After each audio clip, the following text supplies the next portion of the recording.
સદગુરુ વંદે માતરમ। હે સદગુરુ સંત કૃપા કરે, હે સદગુરુ સંત કૃપા કરે, ઉપજે નિર્મળ જ્ઞાન, અશુદ્ધ ચેતન તુર્યા પદ રહે નિરંતર ધ્યાન। બોલ સદગુરુ મહારાજ જય હો, જય હો। આજે આ પવિત્ર પુણ્યશાળી વામૈયા મુકામ પવિત્ર ભૂમિ પર જે વ્યાસપીઠ નદી પાવનાર પરમ પૂજ્ય બ્રહ્મલીન બ્રહ્મ સત્યજી એવા જ્ઞાનદાતા નથુરામજી મહારાજ, મારી બાજુમાં હજી માણસો બધા હરિરામ મહારાજ, બીજા તમામ ભાવિ ભક્તો, ભાઈઓ બહેનો સર્વને મારા જય ગુરુ મહારાજ, જય ગુરુ મહારાજ। આજે શકનભાઈની નિર્વાણ તિથિ નિમિત્તે એમના સહપરિવાર મળી જે આ શુભ ઈચ્છા પ્રગટ કરી। ઈચ્છાઓ તો બીજી ઘણી પ્રકારની થતી હોય, પણ જે મને શુભ ઈચ્છા કહેવાય, જે ભજનની ઈચ્છા એટલે પરમાત્મા નામની ઈચ્છા, બીજી ઈચ્છાઓ ઘણી પ્રગટ થતી હોય, પણ આ ઈચ્છા તો ભાગશાળી પુણ્યશાળી હોય એમને પ્રગટ થાય।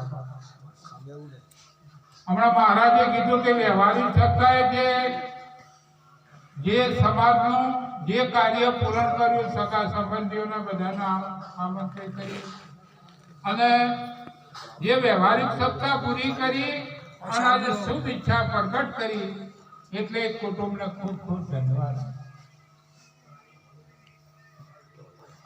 ધન મળ્યું પણ ધર્મ ના દેખ્યો, તન મળ્યું નહીં સેવા, ભુવન મળે પણ કોઈ સંત ના બતાવે, એ અશુભ ઠામ ના એવા।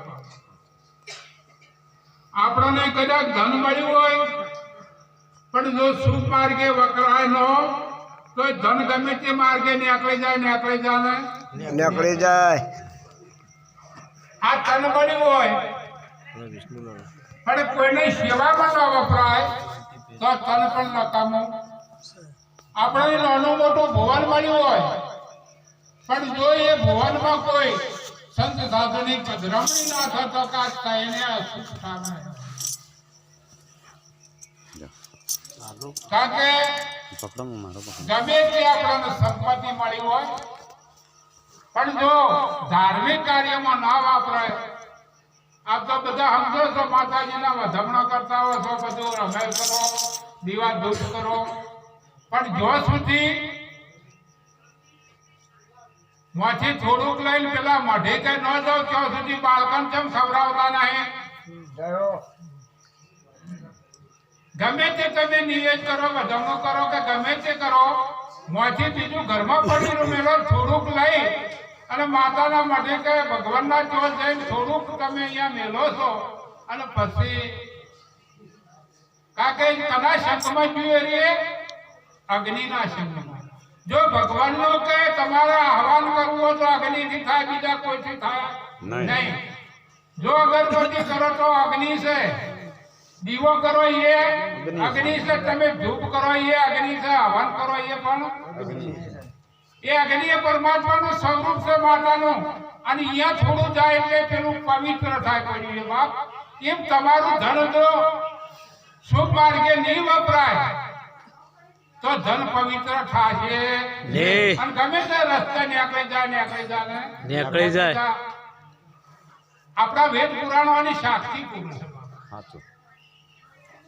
એટલે આ ત્રણે ભૂમિકાએ આ પરિવારે, કારણ કે એમનું ધન શુભ માર્ગે વાપર્યું, એમનું ધન સેવામાં વાપર્યું, ના ભુવનમાં આ મહાપુરુષ સંતો બન્યા। આપણા આગળ મહાપુરુષે વાણી પદ્મ ગતમાં જે રજૂઆત કરી, સમજે આત્મજ્ઞાન છે જો આપણા લક્ષમાં આવે તો બાપ હું તો મારી વાત કરું, બીજાની વાત કરતો નથી। પેલા તો કામ કરતા બાપા અને ઘણું કમાતા, પણ હવે થાક્યા એટલે એમાં હું છું કે પાછો આરસ નો છું, એટલે પોતું કરવાનું થાય ને જો એક પગાર છું સડો તો કે એટલે ઉભા રહો, કરેલું છે અમારું બાપ, મકાન અમે બનાવ્યું અને અમન કી તમે એટલે ઉભા રહો કે ત્યાં અમારે પોતું કરવું એટલે વાગને બેસી રહેવાનું મશીન ઉડાડવાનું. બહુ વિચાર કરજો બાપ. એટલે મહાપુરુષો કહે છે કે આ ધન સારા માર્ગે વાપરો. તો આપણા પરિવારમાં સંસ્કાર આપો, સંસ્કાર હશે તો એ તમારી સેવા કરશે કરશે. એટલે અમે તો ખૂબ વિચાર કરીએ કે હવે આપણે મેં આવ્યો નહીં પગલાં કરવાનો, આપણને ધર્મ કહેવા દઈએ. હવે લેબડા તો કપાઈ ગયા બાપ હતા જે પેલા જૂના લેબડા હતા ને હવે પેલા બાવળ છે કોટાવાળા એના સોયલે એટલે સોયલો નહીં કે તડકો નહીં વરાજો ચીલીનો તાપ આપવાનો. ખૂબ વાર રાખવાની બાપ. આવવાનું દરેક ને